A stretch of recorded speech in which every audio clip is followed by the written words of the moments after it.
आज पोटैटो की कहानी पढ़ेंगे और मनी प्लांट में देखते हैं। तो आज देखते हैं सेक्सुअल रिप्रोडक्शन का इंट्रोडक्शन भी शायद हम लोग कर लें। आओ जरा, हाँ जी पढ़ो।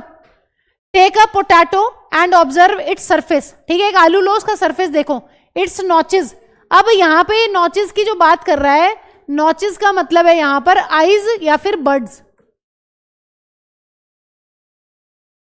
आलू की सरफेस के ऊपर जो इस तरीके से गड्ढे गड्ढे से होते हैं ना, और उन गड्ढों के अंदर से छोटी छोटी बड बननी शुरू होते हैं। देखा है कभी बहुत पुराना आलू, बहुत सारे बड से बने रहते हैं उसके ऊपर, तो उसी की बात कर रहा है ये।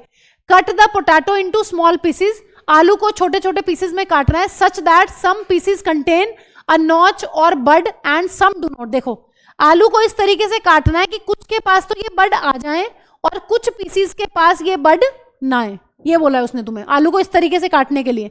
Spread some cotton on a tray and wet it. आपको क्या करना है, एक ट्रे लेनी है, उस ट्रे के ऊपर आपको क्या करना है, बहुत सारी कॉटन डालनी है, और कॉटन को क्या कर लेना है, कॉटन को हल्का सा आपको मॉइस्चर कर लेना है, वेट कर लेना है पानी डाल के, और ये मॉइस्चर आपको मेंटेन रखना है यहाँ पे। ठीक है, ये बोला है। अब वो आपको आगे क्या बोल रहा है एक्टिविटी में, आगे वो ये कह रहा है place the potato pieces on this cotton. इस कॉटन के ऊपर इन पोटैटो पीसेस को रखो।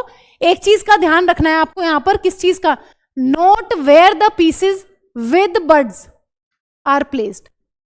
इस एक्टिविटी में सिर्फ एक चीज का ध्यान देना है, ये चीज ध्यान रखनी है कि जिन पीसेस के ऊपर ये बर्ड बनी हुई है, उन बर्ड वाले पीसेस को आप किधर रख रहे हो। से फॉर एग्जाम्पल ये मेरा बर्ड वाला पीस है, इस पीस को मैंने रखा है right side of the tray, तो वो ये कह रहा है इस चीज का आपको ध्यान रखना है कि आप उसको किधर रख रहे हो। फिर वो ये कह रहा है observe changes taking place in these potato pieces over the next few days, make sure that the cotton is kept moisture, क्योंकि मॉइस्चर रहेगा तभी तो ग्रो कर पाएंगे रूट और शूट। वो ये कह रहा है which are the potato pieces that give rise to fresh green shoot and root. वो ये कह रहा है भैया अब एक्टिविटी में ये देखो कि किस वाले पार्ट पे जो पोटैटो के आपने पीसेस यहां पर डाले हैं कॉटन के ऊपर, किन में रूट और शूट निकली है। ऑफ कोर्स क्या देखोगे तुम, मैम ऐसे पोटैटो के पीसेस जिनके ऊपर कोई बड नहीं थी, उनमें से कोई रूट और शूट नहीं निकली, लेकिन ऐसे पोटैटो के पीसेस जिनके ऊपर ये बड थी, वहां पे हमें इस तरीके की ग्रोथ देखने के लिए मिलती है। पूरा का पूरा एक क्या है, प्लांट जैसा निकल आता है। इसका मतलब क्या है, इसका मतलब मैम अगर हम ये क्या है, आलू है क्या, हाँ जी व्हाट इज आलू and what is potato and क्या क्या बोला, आलू इज पोटैटो, पोटैटो इज आलू, बट आलू is a potato, potato is आलू, बट है क्या, स्टेम है, लीफ है, रूट है, स्टेम है। कैसी स्टेम है, असली वाली है मॉडिफाइड, मॉडिफाइड है, ध्यान से सुनो। हाँ जी, पोटैटो जो है तुम्हारा वो है मॉडिफाइड। का क्या मतलब होता है, हाँ जी what do you mean by modified. देखो मॉडिफाइड का मतलब ये होता है अपना मेन काम छोड़ के दूसरा काम करना। स्टेम का काम क्या होता है,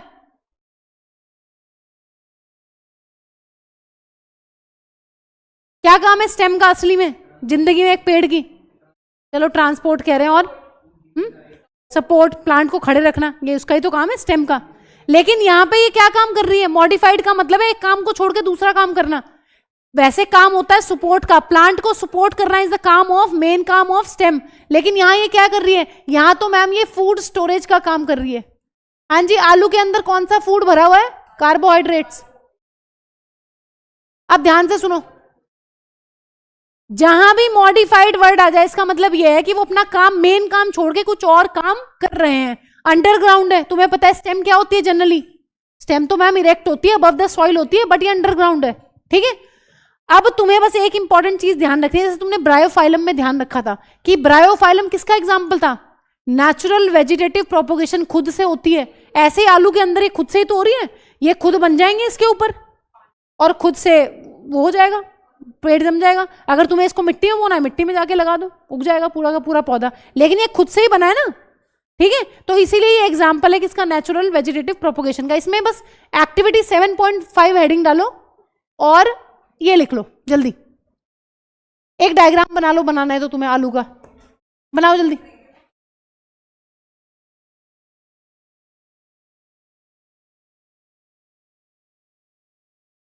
जल्दी।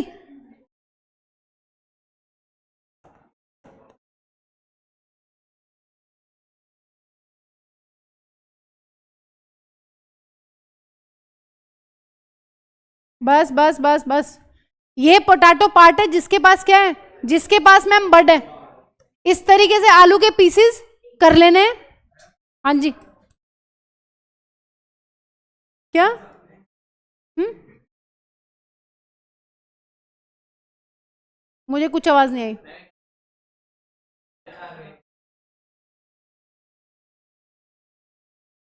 काम कर ले काम।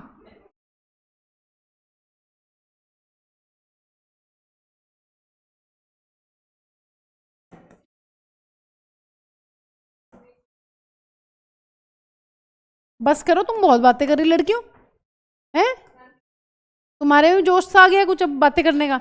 हाँ जी, ये लिख लो बस, एक डायग्राम बनाना है, बना लो नहीं तो सीधा ही लिख लो कि पोटैटो जो है वो मॉडिफाइड अंडरग्राउंड स्टेम है, और पोटैटो पीसेस, जिन पोटैटो पीसेस के पास आई नॉचेस या बर्ड्स होंगे, they will give rise to fresh shoot root and leaves.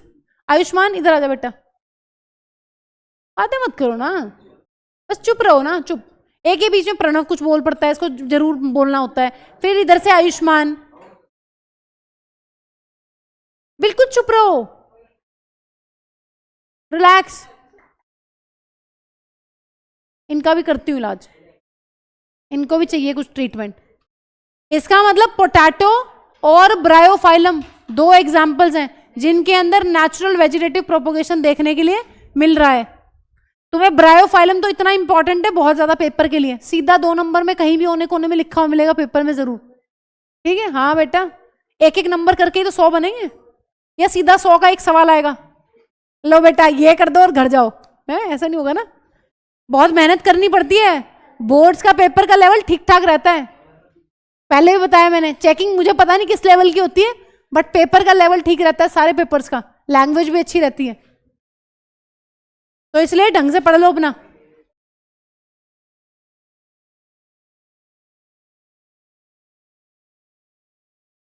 आवाज आ रही है ना? तुम्हें तो एक दिन ना मैम के साथ ही छोड़ती हूँ उधर।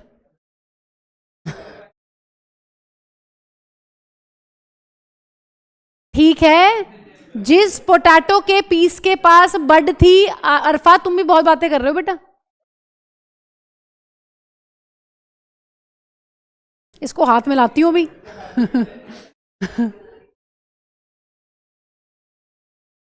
सीधे बैठ दे बेटा, आराम से, रिलैक्स, डन। जिस पोटैटो पीस के पास ये बड है, नॉच है, या ये आंख जैसा स्ट्रक्चर है, आंख, ये वाली आंख नहीं, आलू की आंख, उसमें बड बनेगी, और मैम उसी से एक नया प्लांट बन सकता है। वो कैसे पता चलेगा मैम? उसमें रूट शूट और हल्की सी वो आ जाएंगी लीव्स। आओ जरा नेक्स्ट। हाँ जी, नेक्स्ट एक्टिविटी है मनी प्लांट के ऊपर। Select a money plant, cut some pieces such that, अब ध्यान से सुन लो एक्टिविटी में क्या करें। मनी प्लांट के प्लांट में से जो पीसेस है वो इस तरीके से कट करने हैं कि एक पार्ट के अंदर कम से कम एक लीफ आए। हाँ जी, यहां से मनी प्लांट को कट करो इस तरीके से, इतना पीस कट करो कि एक कम से कम एक लीफ हो इस तरीके से। ठीक है, तुमने ऐसे कट कर लिया है, इस पूरे मनी प्लांट में से थोड़ी सी स्टेम ऐसी कट कर ली है जिसके पास क्या है, कम से कम एक लीफ है इस तरीके से। अब वो ये कह रहा है कि एक पार्ट ऐसा कट करो जिसमें कोई लीफ ना हो।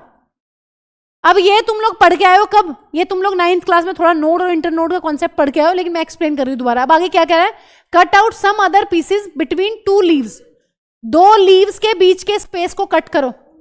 हाँ जी, बताइए जरा, उस पॉइंट को क्या बोलते हैं एक लीफ के अंदर जहां से लीफ अराइज होती है? लास्ट ईयर पढ़ा था, नोड।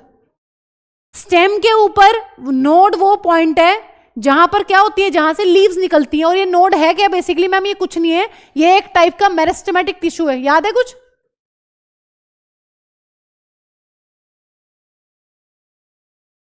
पक्का? चलो याद है तो अच्छी बात है। हाँ जी, ये बताना जरा, इस पार्ट को क्या कहोगे? वो ये कह रहा है दूसरे पार्ट में ये लो, क्या कहते हैं इस पार्ट को? अब बताओ। ये नोड, ये नोड, निंटर नोड, दो नोड के बीच की जगह को क्या बोलते हैं? Inter node. अब ध्यान से सुनो, इस एक्टिविटी में क्या कह रहा है, कटिंग की एक्टिविटी है ये कह रहा है कि मनी प्लांट का एक पार्ट तो इस तरीके से कट करो कि उसके पास एक लीफ हो और उसको पानी में डाल दो सॉल्यूशन में। और एक पार्ट ऐसा कट करो जिसमें कोई लीफ ना हो, सिर्फ 2 लीव्स के बीच का पार्ट हो, इस तरीके से ये वाला पोर्शन। और तुम्हें ये देखना है कि किस में और लीव्स बनेंगी और किस पार्ट में और लीव्स नहीं बनेंगी, छोड़ देना है इसको। देखो, dip one end of all the pieces in water and observe over the next few days which one grows and give rise to fresh leaves, what can you conclude from your observation. तुम्हें ये देखना है कि एक को तो तुमने ऐसी लीव को पानी में डिप किया है और इसमें न्यूट्रिएंट सोल्यूशन है, न्यूट्रिएंट्स भी हैं, और ठीक है, और एक में तुमने सिर्फ किसको डिप किया है, इंटरनोड को। तो आपको ये देखना है किसमें नई रूट और वो देखने के लिए मिलेंगी। बताना जरा तुम्हारी कॉमन सेंस क्या कहती है। देखो, मेरिस्टेमेटिक टिश्यू, नोड वो पॉइंट है जहां पर मेरिस्टेमेटिक टिश्यू है। और मेरिस्टेमेटिक टिश्यू का क्या काम होता है मैम? मेरिस्टेमेटिक टिश्यू का काम होता है सेल डिवीजन। ये इतना डिवाइड करती है, इतना डिवाइड करती है कि ये सब कुछ बना देती है। ये रूट्स भी बना देंगी यहां पर, और ये और बहुत सारी लीव्स को क्या करेंगे, और बहुत सारी ब्रांचेस को जन्म देगा। लेकिन यहां पे कोई मेरिस्टेमेटिक टिश्यू नहीं है। अब ये बताओ, जब कोई मेरिस्टम ही नहीं है, कोई डिवीजन वाली सेल्स ही नहीं है, तो यहां पर कोई लीफ रूट कोई कुछ नहीं बनेगा। ठीक है, तो इस एक्टिविटी की क्या ऑब्जर्वेशन हो जाएगी? इस एक्टिविटी की ऑब्जर्वेशन ये हो जाएगी कि मैम वो वाला पार्ट जिसके पास लीफ है उसके पास नोड है। नोड का मतलब है मेरिस्टम, मतलब cells with active cell division. ऐसी सेल्स जिनमें एक्टिव सेल डिवीजन होता है वो मैम नोड पर मिलती है हमें। और पार्ट विदाउट लीफ, जिसमें कोई लीफ नहीं है, इसका मतलब वो कौन सा पोर्शन है? वो है इंटरनोड। यहां पर मैम रूट्स और लीव्स बनेंगी, इसमें कोई रूट और लीफ नहीं बनेगी। यहां पर बहुत सारी ब्रांचेस ग्रो करेंगी, यहां पर कोई भी ब्रांच नहीं बनेगी। तो तुम्हें नोड से इतना बड़ा हिंट मिला है, ये कंक्लूजन लिखो, लिखो जल्दी इसको। ऐसे बनाना होगा तो बना लेना ताकि याद रहे कि ये नोड है और नोड में होती है मेरिस्टेमेटिक टिश्यू। नोड के अंदर होती है मेरिस्टेमेटिक टिश्यू। और एक ऐसा बना लेना,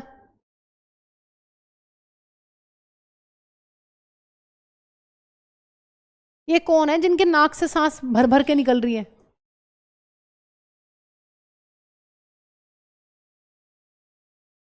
हाँ जी, इंटरनोड का मतलब है 2 लीव्स के बीच का स्पेस। ठीक है, जहां से 2 लीव्स निकली ना स्टेम पे, मोटा भी बना सकते हो स्टेम को ऐसे। तो जिन पॉइंट से लीफ निकलती है उनको क्या बोलते हैं? उनको तो मैम हम लोग बोलते हैं नोड, और इनके बीच का जो ये सारा स्पेस है इसको बोलते हैं इंटरनोड। तो एक जार में आपको इंटरनोड भरना है, लेना है, और उसको न्यूट्रिएंट्स देने हैं। वहां पे कोई लीफ नहीं बनेगी, क्यों? क्योंकि कोई भी मेरिस्टेमेटिक टिश्यू नहीं है। लेकिन जहां पर मेरिस्टेमेटिक टिश्यू होगा, ये टिश्यू की सेल्स क्या करेंगी मैम? ये टिश्यू की सेल्स सेल डिवीजन करेंगी और नई रूट और नई लीव्स को जन्म देंगी। तो यही खास बात है बस नोड में, कि नोड के पास मेरिस्टेमेटिक टिश्यू है। बनाओ जल्दी। मैंने सोचा हर्षल टाइम पूछ रहा है, मैंने कहा अभी तो बेटा आधा ही घंटा हुआ है, करो जल्दी। क्या? अच्छा, चलो जोड़ लो एक भी अपनी साइड। ये पीसेस ग्रेजुअली विथर्स मतलब श्रिंक हो जाते हैं, डीजनरेट हो जाते हैं। इसमें क्या होगा? ये जो पीस है ये मर जाएगा, इसमें कुछ है ही नहीं डिवाइड करने लायक, मरेगा, धीरे धीरे श्रिंक हो जाएगा। श्रिंक लिख लो, विथर छोड़ दो ये वाला पॉइंट।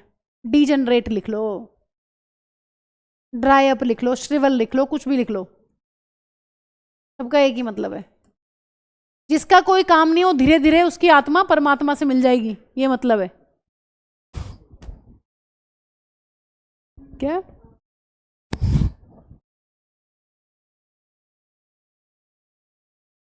ऐसे ही बोलते हैं, ऐसा कोई रीजन नहीं है। होगा कोई मिथ होगा इसके पीछे भी, किसे लगाने से मनी आती है, ऐसा कोई मिथ होगा इसके पीछे। मिथ बहुत है हमारे इंडिया में, मिथ्स की कमी नहीं है।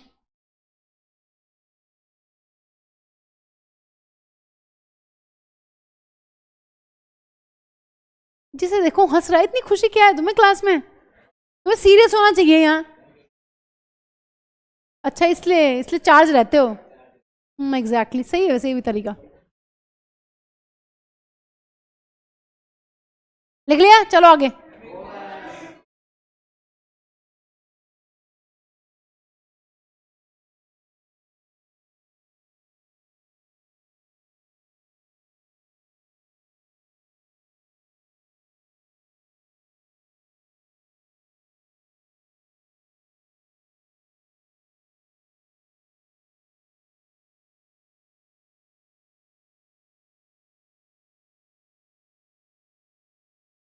जिसके पास नोड है उसके पास मेरिस्टेमेटिक टिश्यू है, जिसके पास मेरिस्टेमेटिक टिश्यू है उसमें होती है सेल डिवीजन, सेल डिवीजन होगी तो रूट्स भी बन जाएंगी, लीव्स भी बन जाएंगी। जिसके पास कुछ है ही नहीं बेचारे, ये कोई मेरिस्टेमेटिक टिश्यू ही नहीं है, वो क्या बनाएगा? कुछ नहीं बनाएगा। चलो आगे। इसका मतलब ये एक्टिविटी बताती है कटिंग के बारे में। किसने करी थी कटिंग? किसी इंसान ने करी होगी। तो इसका मतलब कौन से टाइप का वो था? Vegetative propagation. हाँ जी, कौन से टाइप का वेजिटेटिव प्रोपोगेशन? नेचुरल या आर्टिफिशियल? आर्टिफिशियल है जिसमें इंसान इन्वॉल्व है। आओ जरा। 3 टाइप का पढ़ाया था कल। कटिंग किसमें देखने के लिए मिलती है? कटिंग में तुम मनी प्लांट का एग्जांपल भी लिख सकते हो, तुम रोज भी लिख सकते हो। कलम देखिए, रोज की कलम काट के लगाते हैं जमीन में, अगर किसी ने देखा हो देखिए, तो वो कटिंग का एग्जांपल है। क्या करते हैं? हल्की सी स्टेम को काटेंगे विद नोड। नोड होनी जरूरी है। पता चला जी कटिंग तो लगा दी, नोड ही नहीं है उसमें, तो नोड होगा तो ही ग्रो करेगा। ठीक है। एक पढ़ा था तुमने क्या, एक क्या बताया था? लेयरिंग। लेयरिंग में क्या करते हैं? लेयरिंग ऐसे तरीके से होती है, बहुत डिटेल में नहीं जाना ना, कोई पूछेगा तुमसे। ये घास मान लो कोई ग्रो कर रहा है ना, कोई घास है और उसकी लीव्स हैं, ग्रो कर रहा है, तो करते क्या है? एक स्टेम को यहां से लेके ना बच्चों मिट्टी में दबा देते हैं इस तरीके से। हाँ जी, ये करते हैं। घास की एक स्टेम पकड़ते हैं और उसको मिट्टी में दबा के इस तरीके से यहां हुक लगा जाते हैं और मिट्टी से पूरा ढक देते हैं। फिर इससे क्या फायदा हुआ मैम? इससे ये फायदा हुआ कि जो यहां पर मेरिस्टेमेटिक टिश्यू है ना, वो और ज्यादा ग्रो करके क्या बनाती है? बहुत सारी ब्रांचेस बना देती हैं। तो घास जो ग्रो करता है वो अपने आप इसी मेथड से ग्रो करता है, इसको रनर बोलते हैं। इस टाइप से जो स्टेम ग्रो करती है रनर कहते हैं उसको। तुम्हें नहीं पढ़ना डिटेल में, तुम्हें बताया मैंने कि ये कौन सा मेथड है, इसको कहते हैं लेयरिंग।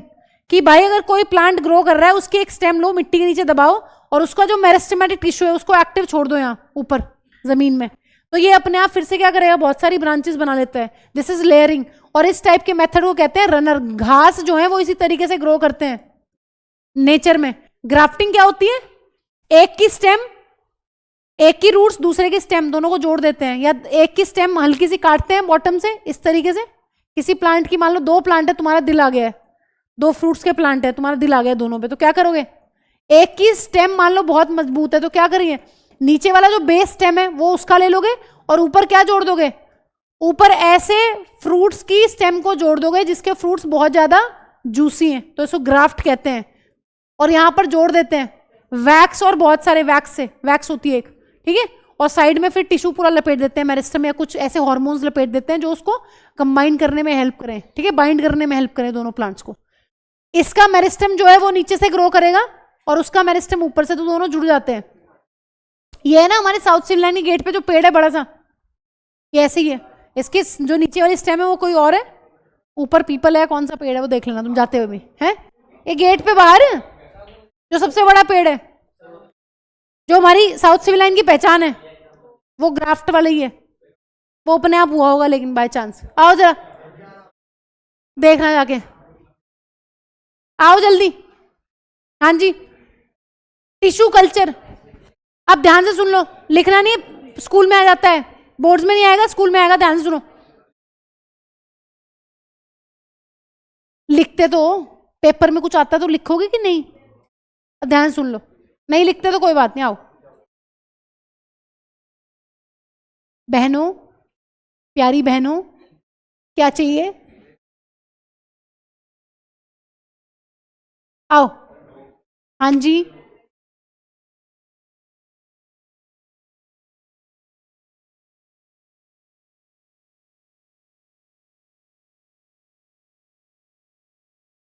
कल से ना बस 15 मिनट की क्लास होगी। हाँ और क्या, सिलेबस तो करना नहीं है, नेक्स्ट ईयर देख लेंगे आराम से। तुम्हारे साथ वाले 11th में चले जाएंगे, बोला हम 10th का कोर्स करके आते हैं अपना। कोर्स खत्म करना है, टेस्ट देने हैं पूरे पूरे कोर्स के, कम से कम 5 या 10 पूरे कोर्स के 80-80 नंबर के, 3-3 घंटे यहाँ बैठ के, और रिवीजन भी होना है सारा। कब करोगे? ब्यूटीफुल तो है, थैंक्स। पढ़ दो। कह रहा ब्यूटीफुल। आओ। हाँ जी, टिश्यू कल्चर, बस ये डायग्राम बना लेना और समझ लेना कि मैंने क्या क्या इसमें तुम्हें बताया। सुनो ध्यान से, एक कोई प्लांट है, कैसा प्लांट है? पॉटेड प्लांट, या कोई भी हो सकता है, कोई दिक्कत नहीं है। क्या करते हैं टिश्यू कल्चर में? मैम एक प्लांट का कोई भी पार्ट कट करते हैं, छोटा सा पार्ट, तुम स्टेम का पार्ट भी कट कर सकते हो, लीफ का भी कर सकते हो, रूट का भी कर सकते हो, किसी भी प्लांट का एक छोटा सा पार्ट कट कर लो, इस प्लांट का नाम होता है एक्स प्लांट। ये कुछ भी हो सकता है, रूट या स्टेम या लीफ किसी का भी पार्ट हो सकता है। अब ध्यान से सुनो क्या करते हैं लैब में। हाँ जी, टिश्यू कल्चर कहाँ होता है? लैब में। बड़ी बड़ी लैब्स होती है, जाओगे ना अच्छे अच्छे कॉलेजेस में, अच्छी यूनिवर्सिटीज में, प्रॉपर एक डिपार्टमेंट होता है टिश्यू कल्चर डिपार्टमेंट, उसमें यही रिसर्च चल रही होती है और बहुत साफ सफाई होती है, बहुत ज्यादा, एक्सट्रीमली क्लीन, ठीक है। और शूज भी अलाउड नहीं होते हैं, लैब कोट हाइजीन पूरा करके तब तुम्हें लैब में घुसने दिया जाएगा, प्रॉपर जो प्रॉपर लैब्स होती हैं अच्छे तरीके से। तो पूरा एक डिपार्टमेंट है टिश्यू कल्चर। अब ध्यान से सुनो क्या करते हैं, यहां पर एक न्यूट्रिएंट मीडियम रहता है, ट्रे में बहुत सारे न्यूट्रिएंट्स है। मैम न्यूट्रिएंट में क्या रहता है, तुम्हें नाम नहीं याद करने, लेकिन कार्बन सोर्स, इनऑर्गेनिक सॉल्ट्स और मिनरल्स वगैरह रहते हैं इसके अंदर। इस एक्स प्लांट को इसमें ट्रांसफर कर देते हैं, ये जो एक्स प्लांट है इसको न्यूट्रिएंट मीडियम में ट्रांसफर कर दिया। अब क्या होगा, इसको न्यूट्रिएंट्स मिलेंगे इस प्लांट पार्ट को, तो ये बहुत ज्यादा ग्रो करेगा, इसकी सेल्स जो है वो एक्टिवली डिवाइड करेंगी। हाँ जी, ये सवाल पूछ लेते हैं कि बताओ कैलस क्या होता है। इस मास ऑफ सेल को क्या बोलते हैं? इसको कहते हैं कैलस। अब देखो फिर क्या करते हैं, फिर इसको, इस कैलस को एक और दूसरे कंटेनर में ट्रांसफर करते हैं, और उस कंटेनर में होते हैं हार्मोन्स। कौन से दो हार्मोन्स हैं जो रूट और शूट की ग्रोथ के लिए रिस्पॉन्सिबल है? हाँ जी, कौन बताएगा? ऐसे कौन से हार्मोन्स हैं जो रूट और शूट की ग्रोथ के लिए रिस्पॉन्सिबल हैं? Auxin and cytokinin. ध्यान से सुनो अब जरा, ये इसलिए रेलिवेंट है, इसलिए कोई मुश्किल भी नहीं है। जब इस मास ऑफ सेल को इसमें ट्रांसफर करते हैं तो इस मास ऑफ सेल में आ जाती है रूट और शूट। ऑक्सिन की वजह से ग्रो करेंगी इसमें रूट, और साइटोकाइनिन की वजह से ग्रो करती हैं बच्चों इसमें शूट, और ऐसे दिखते हैं वो प्लांट। इसी को कहते हैं टिश्यू कल्चर। लैब के अंदर कंट्रोल्ड कंडीशंस में प्लांट के किसी छोटे से पार्ट से पूरा पौधा बना देना, और ऐसे पता नहीं कितने हजारों लाखों कंटेनर्स रहते हैं पूरी की पूरी टिश्यू कल्चर लैब के अंदर, ठीक है। तो अब देखो, प्लांट के एक छोटे से हिस्से तुमने क्या बना दिया। सबको नहीं बनाते हैं, जनरली ऑर्नामेंटल प्लांट्स के लिए करते हैं, जैसे बहुत लार्ज स्केल पे मेरे ख्याल से टमाटो और स्ट्रॉबेरी बनते हैं इससे, टोमेटो एंड स्ट्रॉबेरी। फायदा क्या होता है, डिजीज फ्री होते हैं ये प्लांट। भाई इतनी कंट्रोल्ड कंडीशन में है, कहां से आ जाएगा डिजीज? इंसानों को तो जाने नहीं देते ढंग से, इंसानों को पहले सैनिटाइज करना पड़ता है, लैब कोट पहनना पड़ता है, सिर पे कैप पहननी पड़ती है, चश्मे लगाने पड़ते हैं, ऐसे जाना पड़ता है लैब में, टिश्यू कल्चर लैब में। तो बहुत हाइजीन रहता है, इसका मतलब डिजीज फ्री कंडीशंस होती हैं टिश्यू कल्चर लैब्स में। Strawberry, it is very prone to insects, या कोई भी कीड़ा बहुत जल्दी लगता है, स्ट्रॉबेरी बहुत खराब होती है, देखा है ना, बहुत जल्दी। तो अगर टिश्यू कल्चर में बनी हुई हो तो बहुत हाइजीन रहती है प्रॉपर तरीके से, इसका मतलब स्केल अप हो जाती है ऐसी चीजें। टमाटर है ना, तो बहुत ज्यादा एप्पल्स इससे ग्रो करते हैं जनरली। तो तुम्हें इसमें डायग्राम बना लो, ये पूरी कहानी लिखने की जरूरत नहीं है, तो तुम खुद ही लिख लोगे। ये जो मैंने तुम्हें समझाया यही दिया हुआ है ऊपर। एक प्लांट है, उसका एक पार्ट काटो, उसको न्यूट्रिएंट मीडियम में डालो। न्यूट्रिएंट मीडियम में क्या है? कार्बन सोर्स है, सॉल्ट्स है और मिनरल्स हैं, वाइटामिन वगैरह है। इससे क्या होगा मैम? इससे ये सेल्स डिवाइड करेंगी और बनाएंगी कैलस। फिर इस कैलस मतलब मास ऑफ सेल, फिर इस मास ऑफ सेल को ट्रांसफर कर दो किसमें? हार्मोन्स के अंदर। हार्मोन्स की वजह से क्या होगा? ऑक्सिन की वजह से बनेगी रूट, और साइटोकाइनिन की वजह से बनेगी शूट, बस। और ये बना के छोड़ दो, फिर ग्रो होते रहेंगे अपने आप। चलो लिखो जल्दी। तो ये है टिश्यू कल्चर टेक्निक, यही लिखा हुआ है यहाँ ऊपर, पढ़ लेना। In tissue culture new plants are grown by removing tissue और separating cells from the growing tip of a plant. हाँ जी, टिप से ही क्यों ले रहे हैं ये कैलस? बताना जरा, टिप से ही क्यों लिया एक्स प्लांट? क्योंकि टिप में कौन सी टिश्यू रहती है? Meristematic tissue. टिप काटनी है, टिप किसी की काट लो चाहे।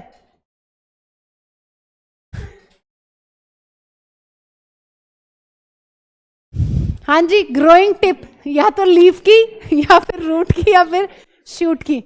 उसके बाद ये कह रहा है कि these cells are then placed in an artificial medium. Artificial medium में क्या क्या है बच्चों? मैम कार्बन है, सॉल्ट्स हैं, वाइटामिन हैं और मिनरल्स हैं। Where they divide rapidly to form small mass of cell, जिसको कैलस कहते हैं। इस कैलस को फिर ट्रांसफर करते हैं एक दूसरे मीडियम में जिसके अंदर हॉर्मोन्स हैं। हॉर्मोन्स की हेल्प से क्या होगा? The plantlets are then placed in a soil so that they can grow in a mature plant. फिर इनको सॉइल में भेज देते हैं यहां से। ठीक है, using tissue culture many plants can be grown, disease free plants बनते हैं। तुमसे स्कूल में ये पूछ सकता है कि टिश्यू कल्चर क्या है, एडवांटेज क्या है। एडवांटेज क्या है, डिजीज फ्री कंडीशंस मिलती है एक प्लांट को, तो बीमारी नहीं लगती पौधे पे।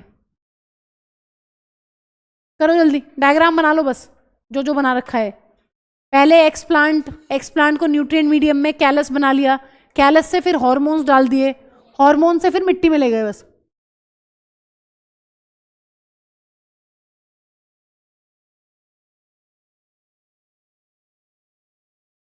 कर दो।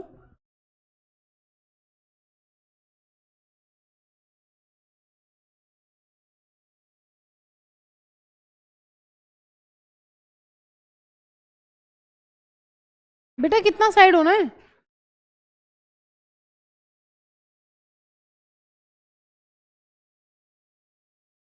देनी पड़ेगी इसे तो, जाड़ो लग रहा हो जाड़ो। तुम्हें बहुत ठंड लग रही है, सारे लड़कों को रजाई दे दी, क्या बात हुई है? भाई अपने घर से लेके आओ, इतनी डिजाइन नहीं है मेरे घर में। एक एक स्वेटर पहना ना, सिंपल है स्वेटर, जर्सी, जैकेट जो पहनना हो गया। चलो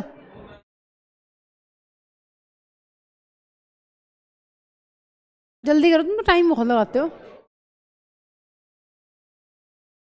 धनंजय और आयुष्मान और ये दुबे, इसको फेंकना दुबे को बाहर। देव, अरफात को भी इधर फेंक।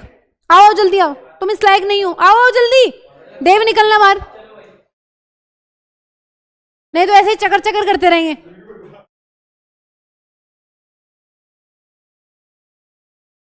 अकेले तुम बहुत हो यहाँ।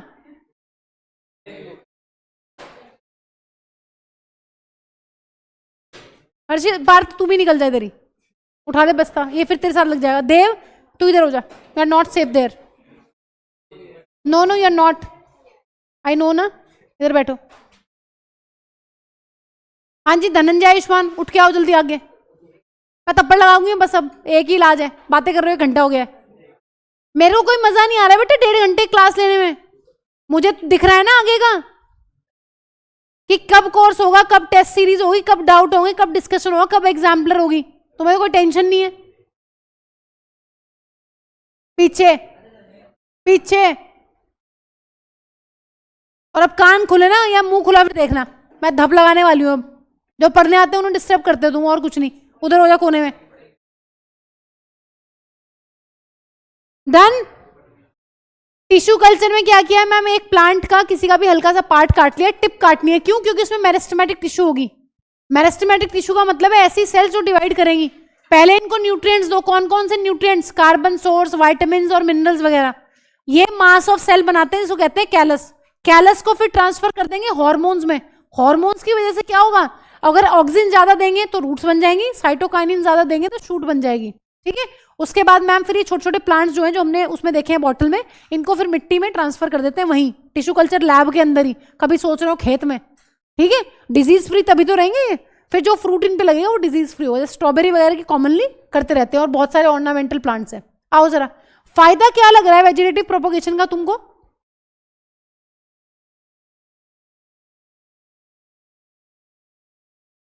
वेजिटेटिव पूरी प्रोपोगेशन जो तुमने पढ़ी है, क्या फायदा है इसका, ध्यान से सुनो। मैम इसका फायदा ये लग रहा है, पहली इंपॉर्टेंट चीज, फायदे शायद तुम्हें नहीं पता हो। पहला फायदा तो ये है कि जिन प्लांट्स को हम फ्लावर और सीड्स की हेल्प से उगाते हैं ना, वेजिटेटिव प्रोपोगेशन वाले प्लांट्स जल्दी उगते हैं। हाँ जी लिखो, पहली एडवांटेज क्या है, इसकी एडवांटेज भी इंपॉर्टेंट है और स्पोर फॉर्मेशन की एडवांटेज भी काफी इंपॉर्टेंट है। लिखो, the plants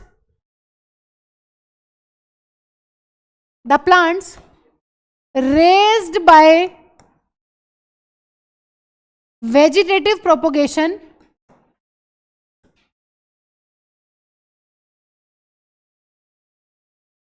the plants raised by vegetative propagation can bear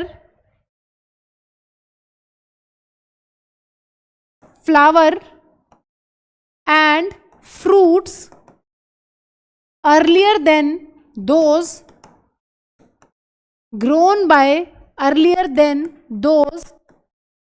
grown by कैसे, सीड्स। जिन प्लांट्स की हम सीड बो के उनको ग्रो करेंगे ना, उन पे जो है लेट आएंगे फ्रूट्स और फ्लावर। वेजिटेटिव प्रोपोगेशन से प्लांट्स को जल्दी ग्रो कर देते हैं, क्योंकि तुम हॉर्मोन्स भी दे रहे हो, सब कुछ बाहर से दे रहे हो, तो जल्दी प्लांट्स ग्रो करते हैं। दूसरी फायदेमंद चीज क्या है, बहुत सारे ऐसे प्लांट्स हैं जिनके अंदर सीड ही नहीं होती, या उनके अंदर सीड गायब ही हो गई है। ठीक है, बहुत सारे प्लांट्स हैं जिनको सीडलेस बना लिया गया है, तो उनको कैसे ग्रो करोगे भाई? उनको वेजिटेटिव प्रोपोगेशन से ही ग्रो करते हैं। लिखो प्लांट्स लाइक बनाना, ऑरेंज, ऑरेंज में बहुत सारी सीड्स होती हैं बट सीडलेस ऑरेंज भी आ रहे हैं, वाटरमेलन भी आ रहे हैं सीडलेस। ठीक है, जैस्मिन और रोज, ये 4 एग्जाम्पल बुक में दिए हैं, 2 कर लेना कोई भी, बनाना तो याद ही है सीडलेस है। ठीक है, plants like this and this that have lost the capacity to produce seeds, that have lost the capacity to produce seeds, जिनमें सीड बनती ही नहीं है, can be grown using vegetative propagation, can be grown by using vegetative propagation. तो ये advantages हैं। एक तीसरी advantage भी है, दो तो पक्का ही कर लेना, क्योंकि बहुत कई बार बड़ा क्वेश्चन भी आता है सीधे एक 3 नंबर में, और कई बार छोटे छोटे कहीं पार्ट्स में भी आ जाता है। तो तुम्हें ये चीज सीख लेनी है, टेस्ट दे देगी कि कितने पॉइंट्स कहां पर सफिशिएंट होंगे। जब भी कोई रीजन वाला क्वेश्चन है तो 2 रीजन कम से कम लिख के आओ। ठीक है, भले ही 1 नंबर का क्वेश्चन है, 2 नंबर का क्वेश्चन है, देख लो जितनी इंफॉर्मेशन आती है भले ही ब्रीफ में लिख दो। बहुत ज्यादा लेंथी आंसर्स के मार्क्स नहीं होते हैं बोर्ड्स में। बोर्ड्स में तो ये है कि जो तुमसे सवाल पूछा है वो तुमने उसका जिस्ट, उसकी समरी वो लिखी है कि नहीं लिखी, वो पॉइंट्स है या नहीं है। इस चीज के नंबर नहीं है कि तुम आधे पेज का लिखोगे तुम्हें ज्यादा नंबर मिलेंगे, नहीं। ठीक है, तो ये 2 एडवांटेजेस है क्या, कि जिनको हम वेजिटेटिव प्रोपोगेशन से ग्रो कराते हैं उन पे फ्रूट और फ्लावर जल्दी आ रहा है, तो और चाहिए क्या? एक प्लांट से तुम्हें क्या चाहिए? फ्रूट और फ्लावर, वो जल्दी आ रहा है तो फायदेमंद है। दूसरी इंपॉर्टेंट चीज है, जिनमें सीड ही नहीं है उनको तुम इससे ग्रो कर सकते हो। एक तीसरा फायदा, हाँ जी, तीसरा फायदा क्या है बच्चों? तीसरा फायदा ये है कि मैम वेजिटेटिव प्रोपोगेशन से जितने बच्चे बनते हैं वो सारे ऑलमोस्ट जेनेटिकली क्या होते हैं? सेम। ठीक है, मान लो तुमने कोई ऑर्नामेंटल फ्लावर उगाया है, मान लो कोई रोज उगाया है, तो तुम्हें देखा है ना रोज की किस तरीके से फ्लावर्स की खेती देखी है किसी ने कभी? इधर मेरठ वेरठ की साइड बहुत ज्यादा होती है, पूरे पूरे फील्ड है भरे हुए हैं। तो क्या है वहां पे, अगर तुम्हें एक भी शेड में चेंज नहीं चाहिए, सारा एक बुके बनाना है एक जैसे कलर के फ्लावर्स का, तो वेजिटेटिव प्रोपोगेशन से ग्रो करते हैं। लिखो all the offsprings produced are same, या are genetically similar लिख लो।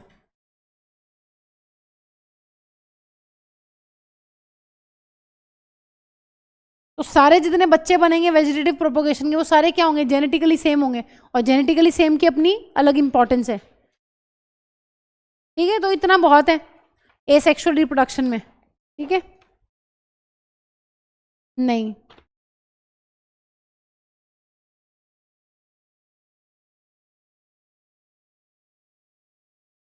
एक चीज और लिख लो, पेरेंट्स के भी सेम है, and have all the characters of parents.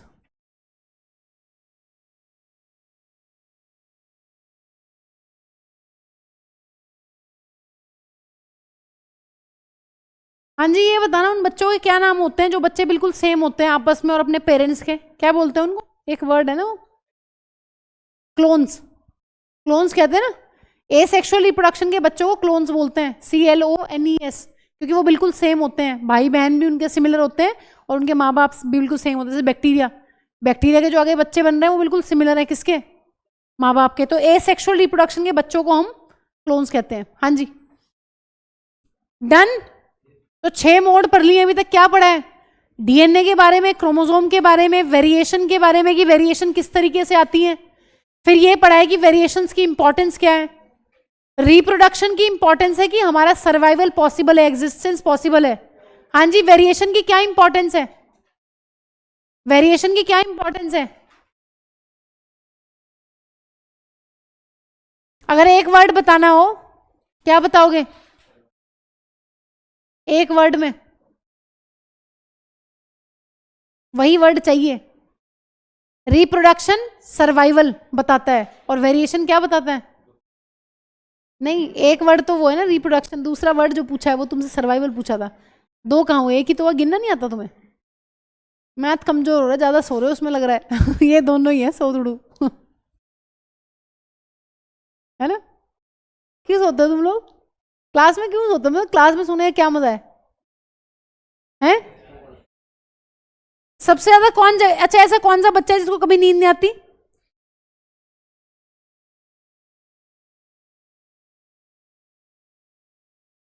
चलो, तो ध्यान रखना है। बताओ जरा वर्ड्स देख के, वर्ड्स भी तो बताऊं। रिप्रोडक्शन जो है, रिप्रोडक्शन में एक वर्ड हाईलाइट करवाया था, स्टेबिलिटी, अगर याद हो तो। नहीं करवाया तो कर लो। हाँ जी, अगर रिप्रोडक्शन में सब कुछ भूल जाओगे तो स्टेबिलिटी ध्यान रखना है कि रिप्रोडक्शन की वजह से जो पॉपुलेशन है वो क्या रहती है, उसकी स्टेबिलिटी बनी रहती है, और वेरिएशन की वजह से क्या होता है, सर्वाइवल।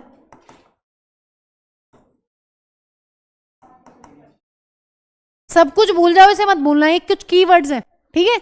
आंसर में होंगे तो एग्जामिनर खुश हो जाएगा, कहेगा अच्छा ठीक है लिख दिया है। रिप्रोडक्शन, रिप्रोड्यूस करते रहेंगे, स्टेबिलिटी बनी रहेगी पॉपुलेशन की, और वेरिएशंस आती रहेंगी तो सर्वाइवल बना रहेगा।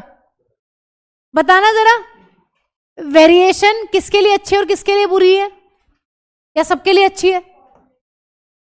पॉपुलेशन के लिए तो हमेशा अच्छी है, ऑलवेज अच्छी है पॉपुलेशन के लिए, लेकिन एक अकेले बंदे के लिए अच्छी भी हो सकती है और बुरी भी हो सकती है। पढ़ के गए हो, आओ जरा। Next topic is sexual reproduction. हाँ जी, सेक्सुअल रिप्रोडक्शन के बारे में क्या क्या पढ़ रखा है आपने, जल्दी बताइए। मैम 2-3 बातें शुरू में ही पढ़ ली थी कि सेक्सुअल रिप्रोडक्शन में 2 पेरेंट्स चाहिए। इतनी मंद मंद स्माइल मत दो, ऐसा कुछ पढ़ने नहीं वाले हो तुम। कितने खुश हो रहे हैं। हाँ जी, सेक्सुअल रिप्रोडक्शन में मैम 2 पेरेंट्स चाहिए अक्सर। दोनों पेरेंट्स क्या बनाते हैं, गैमीट्स। वो गैमीट्स क्या करेंगे, वो गैमीट्स फ्यूज करेंगे, और फ्यूज करने के बाद क्या बनेगा, जाइगोट। जाइगोट, पहले जाइगोट तो बना ले, सीधा ऑफस्प्रिंग, ठीक है? ये कुछ की फीचर्स पहले पढ़ रखे हैं, दोबारा से नहीं लिख रहे हैं, सुन रहे हो? दोबारा नहीं लिख रहे हैं इनको, ये पहले लिख रखे हैं हमने। आ जाओ जरा। हाँ जी, अब ध्यान दो, चुपचाप इधर आ जाओ। किसी भी सेक्सुअल रिप्रोडक्शन में कुछ बेसिक स्टेप्स हैं, चाहे प्लांट का सेक्सुअल रिप्रोडक्शन हो चाहे एनिमल का। हाँ जी, चाहे प्लांट का सेक्सुअल रिप्रोडक्शन हो चाहे एनिमल का, ये कुछ बेसिक से स्टेप हैं जो फॉलो होंगे। देखो ध्यान से सुनो। पहला स्टेप है गैमीट फॉर्मेशन। तुम्हें पता है 2 पेरेंट्स होते हैं, कौन कौन से पेरेंट्स, मेल पेरेंट, और दूसरा पेरेंट कौन होता है, फीमेल पेरेंट। मेल पेरेंट क्या बनाएगा बच्चों, मेल पेरेंट बनाएगा ma'am male gamete. Female parent क्या बनाता है, फीमेल गैमीट। अब मुझे ये बताओ, ये गैमीट अलग अलग बॉडीज में बनते हैं, चलो सेम बॉडी में भी बनते हैं, कई बार फ्लावर के अंदर सेम बॉडी के अंदर दोनों बनते हैं, सेम फ्लावर के अंदर, लेकिन इनको मिलाना पड़ेगा या इनमें पैर हाथ लगे हुए हैं? मैम सिर्फ ह्यूमंस के अंदर फ्लैजिला के पास पूंछ है, वो तैर के जा सकता है, बट उसको पहुंचाने के लिए हमें एजेंसीज चाहिए। ऐसे ही प्लांट्स के अंदर अगर हमें मेल गैमीट को फीमेल गैमीट से मिलवाना है तो मैम हवा, पानी और एनिमल्स का सहारा लेना पड़ता है। तो पहला स्टेप गैमीट फॉर्मेशन है। मेल बॉडी के अंदर मेल गैमीट बनेगा, अभी पढ़ेंगे दोनों का डिटेल में, अपना पढ़ेंगे और फ्लावरिंग प्लांट्स का पढ़ेंगे, ठीक है? और फीमेल की बॉडी के अंदर फीमेल गैमीट बनाएंगे। Gamete transfer is one of the important steps. Gamete transfer का मतलब है गैमीट को वहां तक पहुंचाना भी तो है। मान लो फीमेल गैमीट दूसरी बॉडी के अंदर है और मेल गैमीट दूसरी बॉडी में है, तो क्या करना पड़ेगा, उसको पहुंचाने वाले स्टेप को बोलते हैं क्या, गैमीट ट्रांसफर। तो प्लांट्स में ये होगा with the help of pollination, और एनिमल्स के अंदर स्टेप को कहते हैं इंसेमिनेशन, ठीक है? ये पढ़ेंगे हम लोग, तो ये सारा डिटेल में पढ़ना है, लेकिन कुछ बेसिक स्टेप है। हाँ जी, उसके बाद तुम्हें पता है जब मेल और फीमेल गैमीट जुड़ जाएंगे क्या बोलते हैं उस स्टेप को, फर्टिलाइजेशन। और फर्टिलाइजेशन के बाद बनता है जाइगोट। तुम एक पेज पे नीचे नीचे बना लेना। पहला स्टेप है गैमीट फॉर्मेशन किसी भी सेक्सुअल रिप्रोडक्शन में। दूसरा स्टेप है गैमीट का ट्रांसफर, और गैमीट का ट्रांसफर प्लांट्स में हम लोग क्या बोलते हैं इसको, पॉलिनेशन। एनिमल्स में क्या कहते हैं, इंसेमिनेशन। ह्यूमंस की बात कर रहे हैं यहां पे, और किसी की बात नहीं कर रहे हैं। एनिमल्स में कहते हैं मैम इंसेमिनेशन हो रही हूं। फिर जब मेल और फीमेल गैमीट जुड़ेंगे, मेल प्लस फीमेल गैमीट का जुड़ना is known as fertilisation. Third step है। फर्टिलाइजेशन होने के बाद क्या बनता है? फर्टिलाइजेशन होने के बाद बनता है मैम जाइगोट। जाइगोट कैसी सेल होती है? जाइगोट हमेशा एक डिप्लॉयड सेल होती है। डिप्लॉयड बोले तो इसमें 2 कॉपीज होती हैं हर क्रोमोसोम की, अभी पढ़ा रही हूं सब कुछ डिटेल में। और इस जाइगोट में मैम बहुत सारी होती है mitosis mitosis mitosis mitosis. Mitosis बोले तो सेल डिवीजन। कैसा सेल डिवीजन है माइटोसिस? मैम 1 से 2 सेल, 2 से 4, 4 से 8, 8 से 16, 16 से 32। सेल का नंबर जो है वो डबल होता चला जाता है, उससे बन जाएगा एम्ब्रियो। पढ़ेंगे अभी अपना एम्ब्रियो भी पढ़ेंगे, प्लांट्स का एम्ब्रियो भी पढ़ेंगे। और मैम ये एम्ब्रियो ही है जो फाइनली क्या बनाता है? एम्ब्रियो फाइनली चल के ग्रो करता है मैम एक नए इंडिविजुअल में। प्लांट्स के अंदर तो सीड बनेगी, सीड को मिट्टी में दबाना पड़ेगा, पानी देना पड़ेगा, न्यूट्रिएंट्स देने पड़ेंगे, तब वो प्लांट में कन्वर्ट होगा। लेकिन अपना क्या है? अपना तो तुम्हें पता है एम्ब्रियो सीधा किस में डेवलप होगा? फीटस वगैरह में, ठीक है, और फिर डिलीवरी होगी। तो अपना केस अलग है, लेकिन स्टेप्स कॉमन, बेसिक स्टेप्स यही हैं। किसी की भी सेक्सुअल रिप्रोडक्शन हो, चाहे फ्लावरिंग प्लांट्स की सेक्सुअल रिप्रोडक्शन हो और चाहे हो एनिमल्स की, सेम है। गैमीट बनेंगे, गैमीट मिलेंगे, मिलने को कहेंगे फर्टिलाइजेशन। जाइगोट बनेगा, जाइगोट से एम्ब्रियो बनेगा और एम्ब्रियो से बनेगा बच्चा, ठीक है। प्लांट बनाएंगे, प्लांट का बच्चा, एनिमल्स बनाएंगे, एनिमल का बच्चा। उल्टा तो नहीं देखा कभी? एनिमल में प्लांट का बच्चा बन गया और प्लांट में एनिमल का, है ना? किसी पौधे को जन्म तो नहीं दिया कभी, तो बच्चा उसी का बनता है। हाँ जी, बच्चा वही क्यों बनता है? हम एक प्लांट के बच्चे को जन्म क्यों नहीं दे सकते? डीएनए मैम, जिसका डीएनए जा रहा है, जो बच्चा है उसके अंदर जो डीएनए आ रहा है वही तो बनेगा मैम, ठीक है। डीएनए 2 हाथ 2 पैर वाला है, 1 नाक 1 खोपड़ी, बट कई बार दिमाग देना भूल जाते हैं बस उसमें, हो जाता है ना कई बार ऐसा। पेरेंट्स के पास अच्छा दिमाग है बट हमारे पास नहीं आया इतना।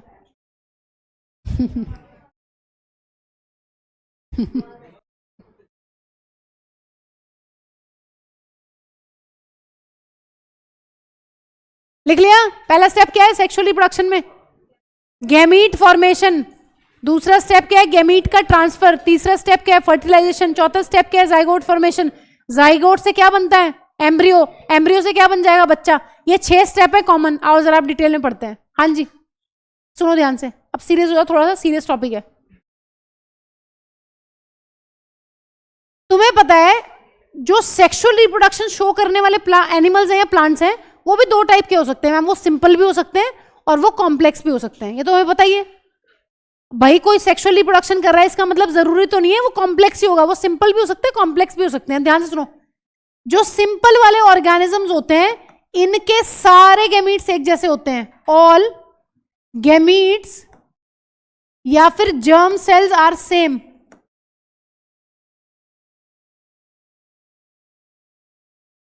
जो सिंपल ऑर्गेनिजम्स हैं उनके जो गैमीट्स होते हैं वो बिल्कुल सेम होते हैं, हूबहू एक जैसे। लेकिन हम किस में आते हैं? हम और फ्लावर। हमें किसका पढ़ना है? हमें मैम ये पढ़ना है कॉम्प्लेक्स ऑर्गेनिजम्स का, 10th क्लास में। फ्लावर और ह्यूमन। फ्लावर लिख दिया, फ्लावर बोले तो मेरा मतलब है यहां पर फ्लावरिंग प्लांट। जिन प्लांट्स के ऊपर फ्लावर खिलता है और ह्यूमंस, इनका रिप्रोडक्शन हमें पढ़ना है, सेक्सुअल रिप्रोडक्शन। फंगस में सेक्सुअल रिप्रोडक्शन होता है, उनका अलग तरीके से होता है, ठीक है। इनमें क्या होता है मैम? इनमें गैमीट्स जो है वो डिफरेंट होते हैं। ऑल गैमीट्स आर डिफरेंट या different type of gamete are seen, कुछ भी लिख लो। कितने टाइप के गैमीट होते हैं बच्चों बताना जरा? मैम 2 टाइप के गैमीट होते हैं। कौन कौन से? एक होते हैं ma'am male gamete, male body के अंदर, और दूसरे गैमीट होते हैं ma'am female gamete, female body के अंदर। बताना जरा, एक जैसे होते हैं कि अलग अलग? मैम अलग अलग है। क्या अलग अलग है मैम? जो मेल गैमीट होता है, ठीक है, एनिमल्स अपने बारे में लिख लेते हैं यहाँ पे। हाँ जी, किसकी कहानी लिख रहे हैं? ह्यूमंस की लिख लेते हैं, क्योंकि और उसकी किसी कहीं डिस्क्रिप्शन नहीं है, तुम्हारे बारे में दिया हुआ है डिस्क्रिप्शन, तुम महान हो। हाँ जी, मेल गैमीट कैसे होते हैं? मेल गैमीट का क्या नाम है? स्पर्म्स। फीमेल गैमीट का क्या नाम है मैम? एग या फिर ओवम। इनकी पूंछ होती है, ये मोटाइल होते हैं मैम, चल फिर सकते हैं। स्मॉल साइज होते हैं, बहुत छुटकू साइज है। अंडे के सामने बहुत छोटा साइज होता है स्पर्म का, पिद्दी बिल्कुल इतनू सा। अंडा बहुत बड़ा होता है साइज में। हाँ जी, जो एग है वो कैसा है? वो चल फिर नहीं सकता। क्यों? क्योंकि बहुत मोटू है। Non motile. और दूसरी इंपॉर्टेंट चीज है, ये बड़े साइज का होता है, लार्ज साइज्ड। और एक खास बात ये होती है, मैम इसको इतना मोटू क्यों बनाया है, इसको भी पतला बना देते हैं बेचारे को, क्योंकि बेटा उसके अंदर बहुत सारा फूड मटेरियल भरा होता है। जब बारात आएगी तो खाना भी तो खिलाना है, तो ये खाना स्टोर रहता है। जो, हाँ फैक्ट है ये, हंसने की बात नहीं है इसमें। जो स्पर्म फर्टिलाइज करता है ना एग को आके, वो भूखा होता है, जो खाना चाहिए होता है, तो ये खाना इसके अंदर स्टोर रहता है। इवोल्यूशन की कहानी है, रिप्रोडक्शन पूरे अपने आप में एक कहानी है, ठीक है। हाँ जी, ये क्या है इसके अंदर, एग के अंदर फूड रिजर्व, बहुत सारा फूड होता है इसके अंदर, अंडे के अंदर बहुत सारा बहुत सारा। और स्पर्म कितना है इसके सामने, ये है स्पर्म, देखना जरा, ये इत्तू सा स्पर्म, इतना बड़ा अंडा, ठीक है। तो तुमसे पूछ लेता है बहुत बार कि बताओ ह्यूमंस के मेल और फीमेल गैमीट में क्या डिफरेंस है, तो बहुत सारे डिफरेंसेस हैं, स्ट्रक्चर भी पढ़ेंगे आगे डिटेल में। स्पर्म जो है उसके पास पूंछ है, अंडे के पास कोई पूंछ नहीं है, इसलिए स्पर्म इज मोटाइल, मोटाइल मतलब चल सकता है, ठीक है। और ये नॉन मोटाइल अंडा, बड़े साइज का एग दिख रहा है कितना बड़ा है, और जो ये छुटकू सा होता है, बहुत छोटे साइज का होता है, ठीक है। और खाना किसके पास है स्टोर्ड, एग के पास। इसके पास बहुत सारे एंजाइम्स होते हैं, इसके सर में एंजाइम भरे होते हैं, स्पर्म के सर में, ठीक है। चलो बहुत है, इतना इतना बहुत है। ह्यूमंस के बारे में लिख लेना बस। तो भैया जो सिंपल ऑर्गेनिजम्स है जिनके अंदर सेक्सुअल रिप्रोडक्शन होती है, उनका ऐसा हो सकता है कि उनके दोनों गैमीट्स एक जैसे हों, मेल फीमेल जिनको बोलते हैं वो एक जैसे हैं, लेकिन कॉम्प्लेक्स ऑर्गेनिज्म में ऐसा नहीं है। कॉम्प्लेक्स ऑर्गेनिज्म में जो है गैमीट्स अलग अलग शेप के हैं, शेप आगे बनाएंगे, मैंने बस यहाँ पर तुम्हें थोड़ा सा बता दिया है।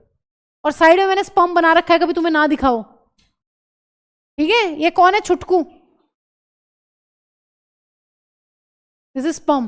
तो एग बहुत बड़ा होता है साइज में, ठीक है।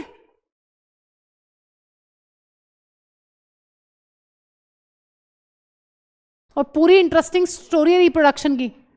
एक टाइम पे 300 से 400 मिलियन स्पर्म्स रिलीज होते हैं फीमेल की बॉडी में, और सिर्फ एक स्पर्म है जो पहुंच पाता है टाइम पे और फर्टिलाइज करता है। सोचो कितनी तगड़ी रेस है, सोच रहे हो, पूरी एक स्टोरी है। तो यहां भी कंपटीशन है, कंपटीशन हर जगह है, you have to crack it, ठीक है। उसके लिए पढ़ना पड़ेगा, मेहनत करनी पड़ेगी। तो स्पर्म को बहुत मेहनत करनी पड़ती है बेचारे को एक एग को फर्टिलाइज करने के लिए। आओ जल्दी, क्योंकि जो पहला एग फर्टिलाइज करता है ना, अगर ह्यूमंस की बात करें, जो पहला एग फर्टिलाइज कर दे, पहला स्पर्म जाके टच कर देता है ना एग को, वो एग के अंदर ऐसे चेंजेस लेके आ जाता है कि दूसरा स्पर्म टच नहीं कर सकता, फर्टिलाइज नहीं कर सकता, ठीक है। इससे बचते हैं हम पॉलीस्पर्मी से। पता चला 2-3 स्पर्म एक ही अंडे के अंदर घुस गए, क्या बच्चे की वो क्या होगी, जेनेटिक कॉम्बिनेशन कॉम्प्लिकेटेड, वो मर जाते हैं, यूट्रस मार देता है सबको। हाँ, यूट्रस में तो आधे मर जाते हैं, यूट्रस हमारा इतने गंदे केमिकल्स रिलीज करता है कि स्पर्म आधे वहीं खत्म हो जाते हैं यूट्रस के अंदर ही। सोचो 200 मिलियन, 300-400 मिलियन रिलीज होते हैं और 200 वहीं मर गए यूट्रस में ही। जो तेज होते हैं ना चलने में, मोटिलिटी फास्ट होती है, वो पहुंच पाते हैं। ये पूरी एक कहानी है, स्टोरी है, इंटरेस्टिंग टॉपिक है बहुत। आओ जल्दी, लेकिन तुम्हारे दिमाग में कुछ और ही चलता रहता है इसको लेके। ये बहुत बहुत इंटरेस्टिंग टॉपिक है, पढ़ाने में भी मजा आता है इसको, 11th-12th क्लास को, तुम्हें नहीं, क्योंकि तुम्हारा तो दिमाग ही नहीं लगेगा इसमें। आओ जल्दी। हाँ जी, सिग्निफिकेंस क्या है, तुम खुद अपना दिमाग बताओ, सोच के बताओ कि 2 पेरेंट्स का डीएनए जुड़ रहा है। एसेक्सुअल रिप्रोडक्शन तुमने पढ़ लिया है, वहां कितने पेरेंट्स थे, एक ही पेरेंट था मैम, एक ही पेरेंट के अंदर डिवीजन हो रहा था, कोई बाहर से कोई डीएनए नहीं आ रहा था। और मैम फिर भी हम ये कह रहे थे कि कुछ चेंजेस आए हैं डीएनए में। किसकी वजह से डीएनए में चेंजेस आ रहे थे मैम, जो डीएनए डबल हो रहा था ना, तब चेंजेस आ रहे थे।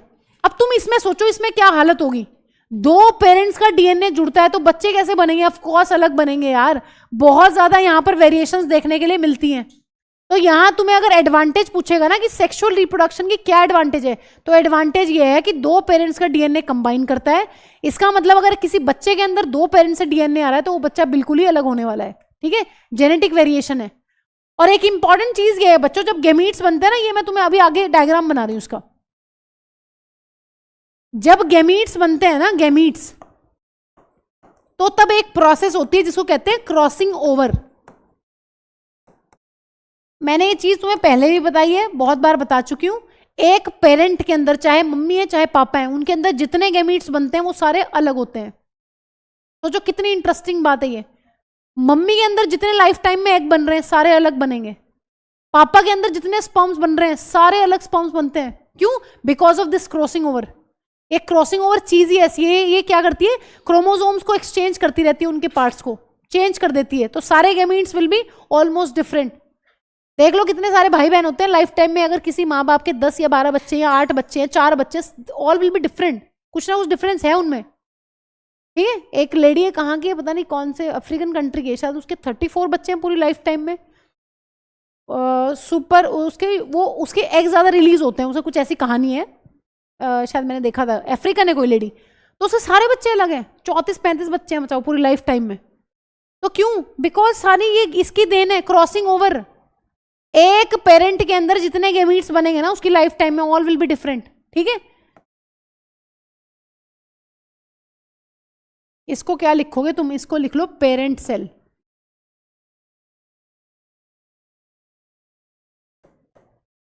हाँ जी, मैंने एक दिन एक वर्ड बताया था तुम्हें कंट्रोल एंड कोऑर्डिनेशन में, गोनाड्स क्या होते हैं?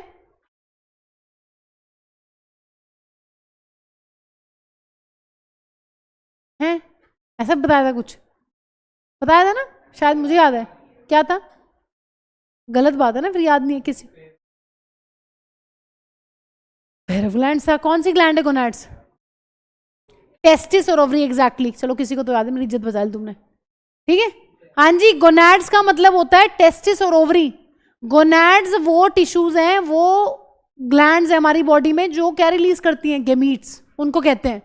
मेल के अंदर गोनाड है टेस्टिस और फीमेल के अंदर गोनाड है ओवरी। अभी आगे पढ़ते हैं इसकी पूरी कहानी। टेस्टिस ओवरी की सेल्स में एक प्रोसेस चलती है मियोसिस, और बनते हैं गेमीट्स। अब जब ये मियोसिस होती है ना तो क्रॉसिंग ओवर होता है, जिसकी वजह से सारे गेमीट्स अलग बनते हैं। तो ये दूसरा फायदा है, तुम खुद सोचो यार, सेक्सुअल रिप्रोडक्शन से जितने बच्चे होंगे सारे अलग होंगे, और चाहिए क्या, सारी इवोल्यूशन यही तो है, अलग अलग टाइप के बच्चे। हो गया? चलो, नहीं हुआ क्या? जल्दी करो। अब एक इंपॉर्टेंट सवाल करवा रही हूं मैं तुम्हें। मम्मी से 46 क्रोमोसोम, पापा से 46 क्रोमोसोम, बच्चे में कितने आ गए? लेकिन 92 आने चाहिए, 46 से क्यों आते हैं? 92 हो जाए तो क्या दिक्कत हो जाएगी? इंसान नहीं रहेगा क्या? नहीं रहेगा। क्या बन जाएगा? कुछ अलग ही बन जाएगा। ध्यान से सुनो, तुम्हें सवाल कैसे पूछता है? हाँ जी, जो मैं कहानी लिखवा रही हूं तुम्हें सवाल वो ऐसे पूछता है कि अगर दोनों पेरेंट्स का एग्जैक्टली जितना डीएनए प्रेजेंट है, अगर वो सेम आ जाए बच्चों के अंदर तो क्या दिक्कत होगी? फिर वो दूसरा सवाल ये पूछता है कि इससे बचने के लिए नेचर में क्या अवेलेबल है, क्या कौन सा फिनोमिना होता है, ऐसा कौन सा फिनोमिना है जिसकी वजह से पेरेंट्स का भी 46 क्रोमोसोम होता है दोनों का और बच्चे का भी 46 है, ये कैसे पॉसिबल है? तो पूरा ऐसे कहानी बना के एक सवाल आता है तुमको, तो तुम ये लिखो, टॉपिक का नाम gametes contain half the number of chromosomes. अब मैं तुम्हें पूरी कहानी समझा रही हूँ, यही समझ लेना एक बार कि ऐसा कैसे पॉसिबल है कि बच्चे के अंदर भी 46 क्रोमोसोम है और मम्मी पापा के अंदर भी 46 है। क्यों? क्योंकि मैम जो गेमीट्स होते हैं वो हेप्लॉइड होते हैं। देखो सुनो पूरी कहानी, डायग्राम की फॉर्म में कर लेते हैं। सेक्सुअल रिप्रोडक्शन में 2 पेरेंट्स हैं, एक मेल पेरेंट, एक फीमेल पेरेंट। ठीक है जी, बहुत अच्छी बात है। मेल पेरेंट से बनते हैं मैम मेल गेमीट्स, जिनको बोलते हैं स्पर्म्स। ह्यूमंस की ही कहानी पढ़ लेते हैं क्योंकि वो ही हमें ज्यादा रेलिवेंट लगती है, ज्यादा अच्छी लगती है। अब आओ जरा, पहली इंपॉर्टेंट चीज ये है, इस मेल पेरेंट के अंदर 46 क्रोमोसोम थे मैम मेरे। मम्मी के अंदर भी कितने थे? मम्मी के अंदर भी 46 ही हैं। अगर 46 जाते तो मैम इंसान ना रहते। 92 वाला कोई इंसान नहीं है, सारे इंसानों के पास 46 क्रोमोसोम है। इस चीज को नेचर में मेंटेन करने के लिए, वैसे भी तुम खुद सोचो, 92 वाले 2 पेरेंट्स मिलते, बच्चों में कितने होते? 92 कितने हुए प्लस करके? 184 वालों की शादी होती तो बच्चों क्या होता है? एक दिन न्यूक्लियस का क्या होता? न्यूक्लियस फट जाता है क्रोमोसोम की वजह से, इतने ज्यादा भर जाते हैं उसके अंदर, इतना स्पेस थोड़ी ना होता है। इसका मतलब इस चीज से बचने के लिए, सेल की एग्जिस्टेंस को बनाने के लिए और सब कुछ करने के लिए नेचर में हर चीज ठीक हो, इसलिए मियोसिस वेरी इंपॉर्टेंट प्रोसेस। ध्यान से सुनो क्या होता है। 9th क्लास में सबने पढ़ रखा है, सेल डिवीजन की 2 प्रोसेस थी, अब वो बतानी पड़ेगी यहाँ पे जिसने नहीं पढ़ रखी है। हाँ जी, एक होती है माइटोसिस। माइटोसिस में तुमने पढ़ रखा है कि मैम 46 क्रोमोसोम वाली दो सेल्स बनती हैं माइटोसिस से जिनमें दोनों में 46 क्रोमोसोम होते हैं। मियोसिस के बारे में क्या पढ़ रखा है बच्चों? मैम 46 वाली सेल ना 2 बार डिवीजन करती है और 4 सेल बनाती है मोस्ट ऑफ द टाइम। इसमें भी कभी कभी ऐसा होता है कि एक ही बनती है, लेकिन तुम मत पढ़ो उसको। ये है मियोसिस। मियोसिस में बताना जो 4 सेल बनेंगी उनके पास कितने क्रोमोसोम होते हैं? हाँ जी, ये कहानी 9th में पढ़ रखी है, सबको पता होनी चाहिए। माइटोसिस में 2 सेल बनती हैं, दोनों के पास सेम नंबर ऑफ क्रोमोसोम होता है। और मियोसिस में 4 सेल बनती हैं लेकिन 46 की बजाय 23 होते हैं। ठीक है, ये मियोसिस है। आओ जरा इधर। अब एक और चीज इंपॉर्टेंट पढ़ी थी तुमने, इस कंडीशन को क्या बोलते हैं? 46 कंडीशन को डिप्लॉइड। क्योंकि ये जो 46 क्रोमोसोम है ये इस तरीके से अरेंज है 2-2 के पेयर में। अब मैं यहां 23 पेयर नहीं बना सकती हूं, मैंने ये 2 पेयर बनाए हैं। 46 क्रोमोसोम ऐसे अरेंज्ड है 23 पेयर्स में, 1 2 3 4 2-2 के पेयर। इसको कहते हैं डिप्लॉइड कंडीशन। ये भी डिप्लॉइड है, ये भी डिप्लॉइड है। इसको क्या बोलते हैं? 23 क्रोमोसोम को हैप्लॉइड। हैप्लॉइड में कैसे होंगे क्रोमोसोम? मैम एक एक क्रोमोसोम होगा, ऐसे 23 होंगे, तो ये पता होना चाहिए। तो तुम्हें पता है माइटोसिस में प्लॉइडी मेंटेन रहती है, डिप्लॉइड से डिप्लॉइड ही बनते हैं। हाँ जी, माइटोसिस में डिप्लॉइड से डिप्लॉइड ही बनते हैं। और डिप्लॉइड को कैसे लिखते हैं? 2n 2n 2n 2n। इसको कैसे लिखते हैं बताना जल्दी, हैप्लॉइड को? n। ये 9th में पढ़ रखा है सब कुछ। माइटोसिस में 46 वाली एक सेल से 2 46 की बनती है। मियोसिस में जनरली 4 बनती है, लेकिन उसके पास 46 है, इनके पास 23 ईच है। आओ जरा अब इस पे लौटो कहानी पे। हाँ जी, मेल पेरेंट स्पर्म बनाने के लिए क्या करता है और फीमेल पेरेंट स्पर्म बनाने के एग्स बनाने के लिए क्या करता है? अब एक इंपॉर्टेंट चीज ये बताओ जरा, इसके पास कितने क्रोमोसोम होते हैं? 23। इसके पास 23। और तुम्हें पता है बच्चा कैसे बनता है? मैम ये एग जो है, स्पर्म जो है, ये दोनों फ्यूज होते हैं, इनका फ्यूजन होता है। इसी स्टेप को क्या कहते हैं? Fertilisation. Fusion of sperm and egg is called as fertilisation. और इससे क्या बनता है बच्चों? जाइगोट। बहुत बार सवाल आता है ये, बहुत बार। जाइगोट कैसा है? डिप्लॉइड। कितने क्रोमोसोम्स हैं? 46। लेकिन एक कमाल की चीज यहां पर यह है, वो ये पूछता है कि ऐसे कैसे मेंटेन हो पाया है? Because of meiosis. जो पेरेंट मेल पेरेंट है उसके अंदर मियोसिस होगा, स्पर्म्स बनेंगे। फीमेल पेरेंट के अंदर भी कुछ सेलेक्टेड सेल्स के अंदर क्या होगा? मियोसिस। और क्या बनेंगे? एग।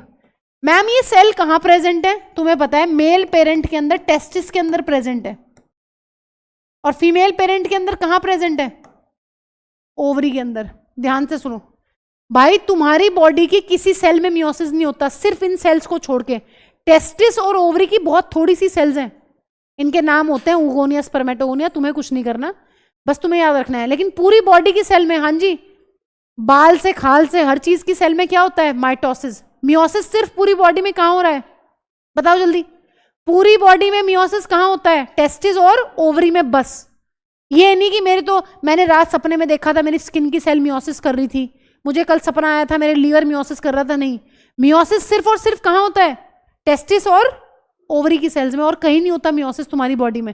सारी सेल्स में क्या होता है? माइटोसिस। मैम ओवरी और टेस्टिस की सेल में माइटोसिस होता है क्या? हाँ जी होता है। माइटोसिस हर एक सेल में हो रहा है बॉडी की, लेकिन मियोसिस सिर्फ और सिर्फ कहां होता है? टेस्टिस और ओवरी की सेलेक्टेड सेल्स के अंदर। इसके अंदर और भी सेल है लेकिन सबके अंदर नहीं होता, सेलेक्टेड सेल्स। तो वो तुमसे एक पूरी कहानी बना के सवाल पूछेगा कि बताओ एक ह्यूमन के बच्चे के अंदर किस तरीके से क्रोमोसोम का नंबर जो है वो मेंटेन्ड है। तो आपको ये पूरी कहानी बता देनी है कि जो टेस्टिस और ओवरी की कुछ सेल्स हैं उनके अंदर मियोसिस होगा। मियोसिस होने के बाद जो गैमीट्स बनेंगे वो कैसे बनेंगे? वो बनेंगे हैप्लॉइड। और हैप्लॉइड के बाद वो दोनों जुड़ जाते हैं, हैप्लॉइड दोनों स्ट्रक्चर जुड़ जाएंगे और हैप्लॉइड मिलके क्या बना देंगे? दोबारा से डिप्लॉइड। तो इंसान का बच्चा इसलिए इंसान का ही होता है क्योंकि उसके अंदर दोबारा से कितने क्रोमोसोम रिस्टोर्ड है? 46। तो ये पूरी कहानी लिख देना पेपर में, ठीक है? कि जब गैमीट्स बनते हैं वो हैप्लॉइड हो जाते हैं बिकॉज ऑफ मियोसिस, और फ्यूजन के बाद या फर्टिलाइजेशन के बाद वो दोबारा से कैसे हो जाते हैं, डिप्लॉइड। एक इसमें सेक्स पे भी क्वेश्चन आता है, उसको हम करेंगे हेरिडिटी वाले चैप्टर में, कि बताओ जिस बच्चे के अंदर पापा से एक्स क्रोमोसोम आया वो बच्चे का क्या सेक्स होगा, जिस बच्चे में पापा से वाई क्रोमोसोम आया उस बच्चे का सेक्स बताओ क्या होगा, उसका जाइगोट कैसा होगा, वैसे सवाल पूछता है, उसको हेरिडिटी में कवर कर लेंगे। 2-3 लाइनें लिख लो इसके बारे में, इस टॉपिक में 2-3 लाइनें लिख लो, क्योंकि खुद तो क्या ही लिखोगे, फिर छोड़ ही दोगे। लिखो ड्यूरिंग सेक्सुअल रिप्रोडक्शन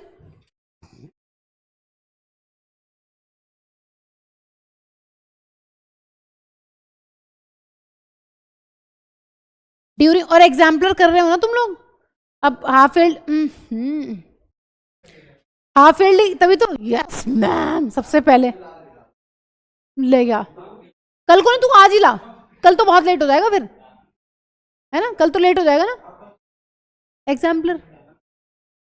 हाँ तो क्या हुआ, छुट्टी है तो मैम तो यही है, मैं कहाँ जा रही हूँ, मेरे को तो नीचे से ऊपर ही आना होता है बस, हल्का सा नीचे भी चेक कर लूंगी मैं, दिखा ना तू जरा लेके, पीछे नीचे कौन सा, वो पीछे थोड़ी ना, वहां सीढ़ियां नीचे, तुझे क्या लगता है मैं उधर रहती हूँ टैप के पानी की टंकी के पास, नीचे घर ही है बेटा, इसे अब तक ये नहीं पता।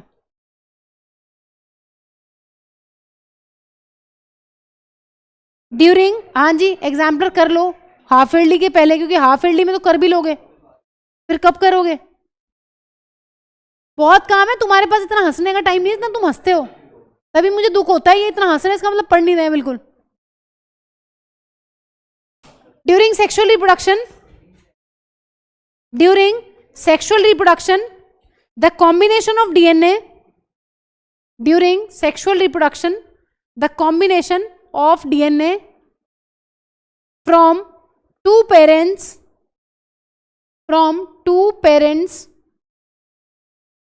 will result in the offspring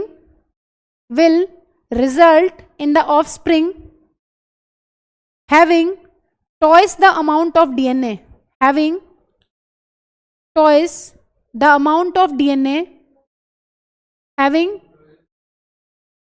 of course double को क्या बोलेंगे, टॉइस लिखोगे, twice the amount of DNA, TWICE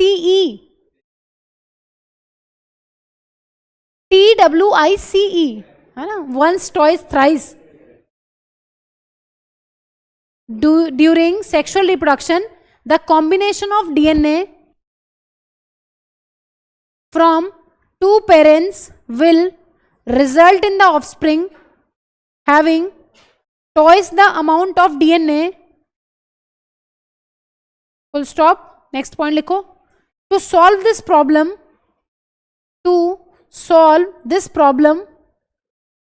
some special cells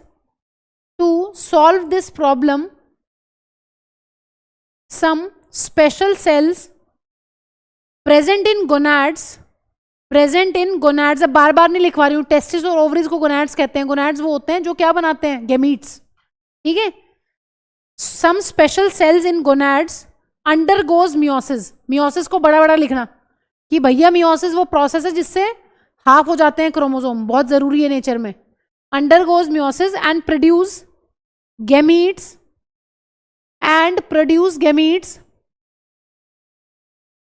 with only half the number of chromosomes, and produce gametes with only half the number of chromosomes,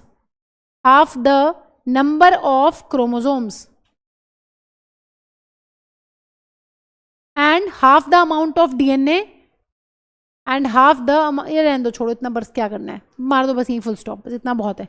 लिखो when these gametes, उसको वही खत्म कर दो, मैं डीएनए के बारे में लिखवा रही हूँ बस, ठीक है क्रोमोसोम लिख लेना, बहुत है इतना तुम्हारे लिए 10th में। देखो when gametes from these two individuals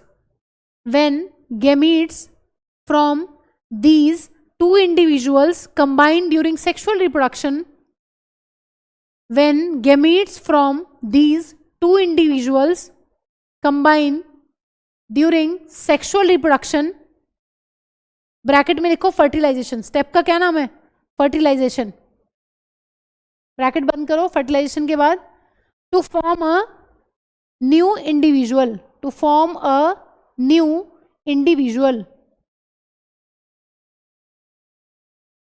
comma the normal chromosome number is restored, the normal chromosome number is restored in the next generations, the normal chromosome number is restored, the normal chromosome number is restored in the इसमें in the next generations,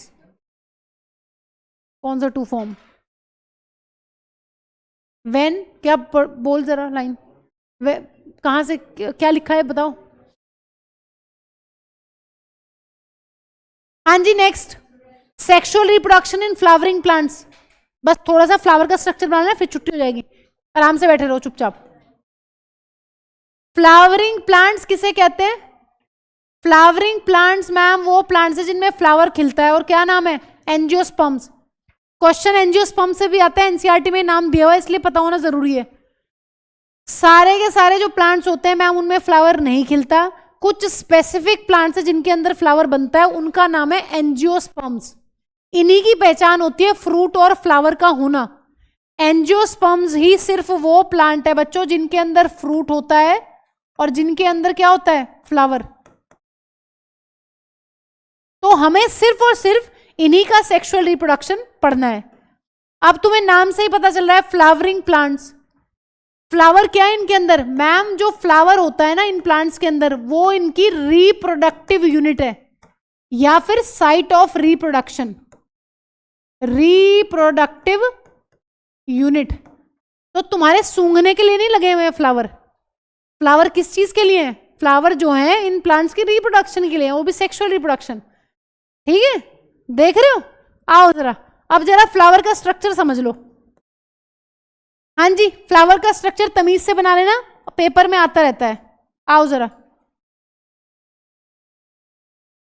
flower का ऐसा कुछ होता है ma'am, नीचे एक डंडी होती है, डंडी में छोटी बना रही हूं क्योंकि मेरे पास स्पेस नहीं है इतना, तुम बड़ी डंडी बना लेना। डंडी तो देखी होगी फ्लावर की, फ्लावर नहीं देखा है तो, है ना, फ्लावर तो कहाँ ही तुम्हें मिला होगा। आओ जरा इधर, ये देखो फ्लावर की डंडी का नाम होता है बच्चों पेडिसिल। बनाओ मेरे साथ साथ फटाफट, आधे पेज पे आएगा, ऊपर बहुत बड़ा बड़ा स्ट्रक्चर बनेगा कुछ कुछ, और लेबल भी करना है। देखो जो फ्लावर की डंडी होती है उसको कहते हैं पेडिसिल, और जो ये सूजा हुआ पार्ट है, हाँ जी ये दिख रहा है, ये सूजा हुआ पार्ट, इसका नाम क्या है, इसका नाम है थैलेमस, या फिर इसी को कहते हैं रिसेप्टिकल। एक नाम याद कर लेना जो तुम्हें आसान लगे, तुम्हारी इच्छा का। आओ जरा, इसके बाद क्या होता है मैम, इस पे बहुत सारे छोटे छोटे स्ट्रक्चर्स जो है वो इस तरीके से अटैच्ड होते हैं। हाँ जी, जो हरा हरा पार्ट रहता है, रोज देखा है, रोज फिल्मों में देखा होगा, वो हीरोइन बैठी रहती है, चूटती रहती है, प्यार करता है नहीं करता है, वो एक एक पेटल्स तोड़ती रहती है ना। जो नीचे की तरफ क्या होता है, देखा है ना मूवीज में, मूवीज देखते हो तुम लोग, नीचे ग्रीन पार्ट रहता है ना, बहुत अच्छी बात है, नहीं देखते तो दिमाग ठीक रहेगा फिर, क्योंकि फिर मूवीज देख देख के अलग ही हो जाता है, ऐसे नहीं देखते तो बहुत अच्छी बात है। लव स्टोरीज में तो ये दिखाते हैं। हाँ जी, नीचे जो ग्रीन ग्रीन वो रहती है ना पार्ट, छोटी छोटी लीव्स टाइप की, वो सेपल्स होती हैं, ठीक है, क्या बोलते हैं उनको, सेपल्स। अब इधर आओ, जो बहुत बड़ी बड़ी होती है, कलरफुल, ब्राइटली कलर्ड, हर एक फ्लावर के अंदर तुमने देखा है अलग अलग टाइप की होती है, उनको क्या कहते हैं, पेटल्स। सेपल ग्रीन कलर की होती है,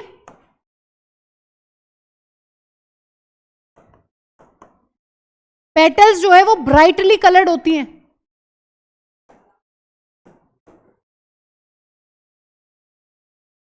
आओ जरा, अब दो पार्ट और होते हैं फ्लावर के अंदर, क्या बोलते हैं उनको मैम, एक होता है मेल रिप्रोडक्टिव पार्ट, इस तरीके से। मेल रिप्रोडक्टिव पार्ट का क्या नाम होता है बच्चों, स्टेमिन। और एक सबसे इंपॉर्टेंट पार्ट बच गया है जिसका नाम है पिस्टल या फिर कार्पेल, घड़े जैसी, बनाओ बीच में, क्या नाम है इसका, इसका नाम है मैम पिस्टल पिस्टॉल नहीं है, पिस्टल या फिर कार्पल है। हाँ, थको मत, बना लो। थकते बहुत हो तुम लोग तो, थकेले कहीं के। बन गया है? पहले तुम, मैं अभी बना रही कुछ, मुझे तुम करो पहले। बनाओ बनाओ। हाँ जी, थैलेमस कौन सा है? ये पूरा थैलेमस है, जिसपे ये सारे के सारे पार्ट अटैच्ड है ना। सेपल, पेटल, स्टेमिन और कार्पल जिस पार्ट के ऊपर अटैच्ड है, इसको थैलेमस कहते हैं। This is thalamus. और डंडी को कहते हैं पेडिसिल। लीफ की डंडी को क्या कहते थे? हाँ जी, लीफ की डंडी is known as petiole. Petiole, ये सब पढ़ा रखा है तुम्हें, रिवाइज करो अपना। इसका मतलब तुम मम्मी रिवाइज नहीं कर रहे हो अच्छे से। फ्लावर की डंडी इज नोन एज पेडिसिल, और ये थैलेमस है। थैलेमस के ऊपर सब कुछ जुड़ा हुआ होता है, सेपल, पेटल, स्टेमिन और कार्पल। सेपल मोस्टली जो है ग्रीन इन कलर है, ये ब्राइटली कलर्ड होते हैं। इनके फंक्शंस मैं अगली उस पर लिखवा रही हूं तुम्हें कि इनके फंक्शन क्या है। बस फ्लावर खत्म करके जाओ, मजे करो और पढ़ लेना। हाँ, किस किस के स्कूल में आ रहा है ये चैप्टर हाफ ईयरली में? रुक जाओ, फंक्शंस लिख के जाना। रुको रुको देव, रुक जाओ, रिलैक्स। तुम्हारी वजह से मेरी क्लास भी 5 मिनट लेट खत्म हुई थी, तुम तीनों की वजह से, तो सारे भुग देंगे बेचारे अब। I am really sorry. 5 minute बस, हो गया।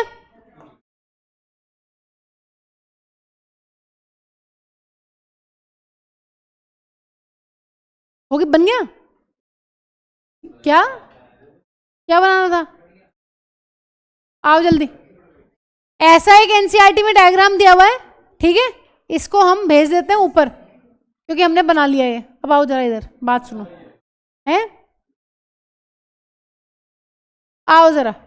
अगर एनसीईआरटी का डायग्राम लेबल करने के लिए आ जाए तो लेबल कर दोगे ना। ये सेपल्स है, देखो नीचे ग्रीन कलर की, ये पेटल्स हैं, ये स्टेमिन और ये कार्पेल बना रखा है। कार्पेल या पिस्टल के 3 पार्ट होते हैं, स्टिग्मा, स्टाइल, ओवरी, कल की क्लास में पढ़ेंगे, परसों की क्लास में।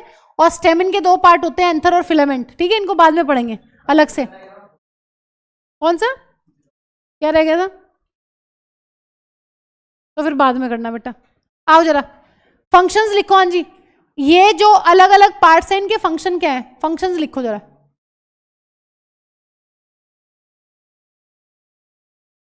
तो एनसीईआरटी के डायग्राम्स भी एक बार देख लिया करो अच्छे से। आओ जरा,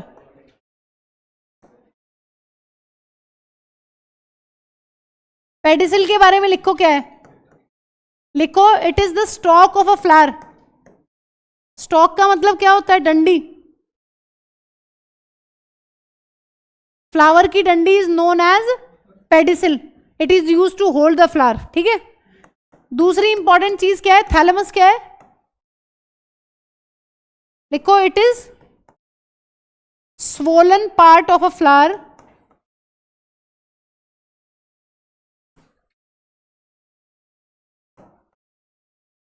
on which all the floral whorls are attached। बता रही हूं वर्ल्ड क्या होता है। वर्ल्ड का मतलब होता है गुच्छा, मतलब ग्रुप। एक सेपल नहीं प्रेजेंट होती फ्लावर के अंदर, बहुत सारी सेपल हैं। बहुत सारी सेपल्स को मिला के क्या बोलते हैं? कैलेक्स। एक पेटल नहीं होती फ्लावर के ऊपर, बहुत सारी पेटल्स होती हैं, क्या बोलते हैं? कोरोला। ये नाम है, ये वर्ल्ड है। किसी भी फ्लावर के अंदर एक सेपल नहीं है, ना ही एक पेटल है। देखा है कोई एक पेटल वाला फ्लावर? बहुत सारी होती हैं, तो इनके ग्रुप के नाम है।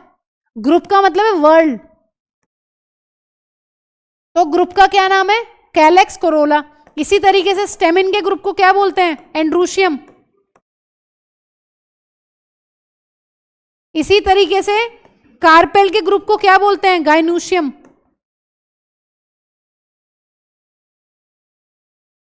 तो सारे के सारे जो ये वर्ल्ड्स हैं, ये कहां अटैच्ड हैं? ये थैलेमस के ऊपर अटैच्ड है। अब तीसरा लिखो, सेपल का फंक्शन क्या होता है? लिखो, it protects the flower, it protects the flower in bud stage. जब फ्लावर पूरा खिलता नहीं है ना, एक बड की फॉर्म में रहता है, बंद रहता है, तो सबसे ऊपर जो ग्रीन स्ट्रक्चर होता है बड के ऊपर वो क्या होता है, वो सेपल्स ही होती हैं। हाँ जी, इसके बाद फ्लोरल वर्ल्स, ये ना वर्ल्ड है, WHORLS, वर्ल्ड का मतलब है ग्रुप, ये इधर लिख दिए वर्ल्ड। हाँ जी, ये वर्ल्ड्स लिख दिए, इनको अलग से नोट कर लेना, ये लिखे हुए इधर सारे। एक फ्लावर के जितने सेपल्स हैं उनको कैलेक्स बोलते हैं, एक फ्लावर के जितने पेटल्स हैं उनको कोरोला बोलते हैं, एक फ्लावर के जितने स्टेमन्स हैं उनको एंड्रोशियम बोलते हैं, और एक फ्लावर के जितने कार्पल्स हैं उनको गाइनोशियम बोलते हैं। तो ये वर्ल्ड है, वर्ल्ड मतलब ग्रुप। सेपल का क्या फंक्शन है एक फ्लावर के अंदर? मैम सेपल का फंक्शन होता है कि ये फ्लावर को बड स्टेज में प्रोटेक्ट करती है। देखिए ना बड, हाँ जी, फूल की बड देखिए किसी ने, फूल खिलने से पहले?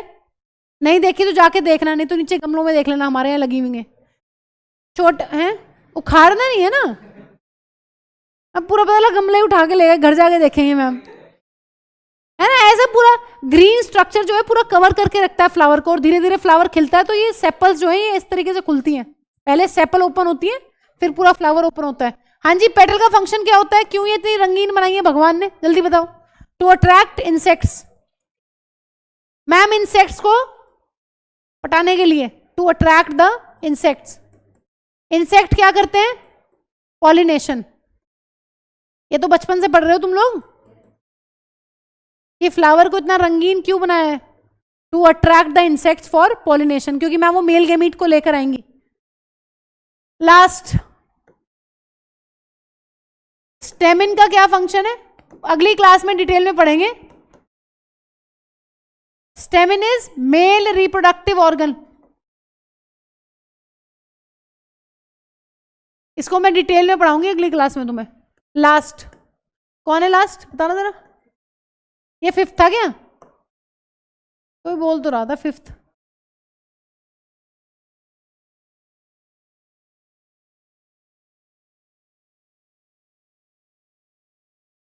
बस बस बाहर जाके, वायलेंस यहां नहीं। लिखो बस, इतने फंक्शंस हैं, ये फ्लावर का पार्ट स्ट्रक्चर है और ये इनके फंक्शंस हैं। हाँ जी, वर्ल्ड क्या होता है? वर्ल्ड का मतलब होता है मैम ग्रुप, गुच्छा।